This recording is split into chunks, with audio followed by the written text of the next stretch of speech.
আওয়ামী লীগ নিষিদ্ধ হলেও তাদের ভোটাধিকার নিষিদ্ধ নয় বলে মন্তব্য করেছেন বিদ্যুৎ, জ্বালানি ও খনিজ সম্পদ মন্ত্রণালয়ের উপদেষ্টা মোহাম্মদ ফাউজুল কবির খান।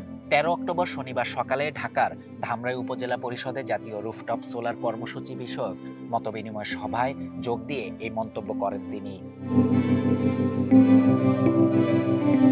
অন্তর্বর্তী সরকার নিরপেক্ষ ভূমিকা পালন করছে উল্লেখ করে ফাউজুল কবির বলেন, অন্তর্বর্তী সরকারের কোনো দল নেই, তাই তারা সব বিষয়ে নিরপেক্ষতা পালন করছে।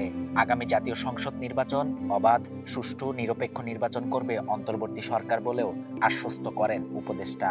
তিনি বলেন, সেই নির্বাচনে কে জিতলো বা কে হারলো এটি তাদের দেখার বিষয় নয়, এমনকি নির্বাচনে কোনো সরকারি কর্মকর্তা কারো পক্ষ নিতে পারবে না বলেও হুঁশিয়ারি দেন। তিনি জানান, নির্বাচনে ডিসি, এসপি ও ওসিরা কারো পক্ষ নিলে তাদের বিরুদ্ধে তাৎক্ষণিকভাবে কঠোর ব্যবস্থা নেওয়া হবে। উপদেষ্টা আরও বলেন, আওয়ামী লীগ ২০১৮ সালে যে নির্বাচন করেছিল সেটি দিনের ভোট রাতে হয়েছে। তা ছিল লাইলাতুল নির্বাচন। ফাজুল কবির খান বলেন, এখন বিদ্যুৎ সংকট নেই, কারখানাগুলোতে কিছুটা গ্যাসের সংকট আছে যা দ্রুত ঠিক হয়ে যাবে। সরকার প্রতিনিয়ত বিদ্যুতের লোডশেডিং মনিটরিং করছে। সেই সঙ্গে ঢাকা আশুলিয়া এলিভেটেড এক্সপ্রেসওয়েতে নির্মাণ কাজ চলায় মানুষের কিছুটা দুর্ভোগ হচ্ছে, কিন্তু উন্নয়ন কাজে কিছুটা দুর্ভোগ হওয়া কোনো বড় বিষয় নয় বলেও মন্তব্য করেন উপদেষ্টা।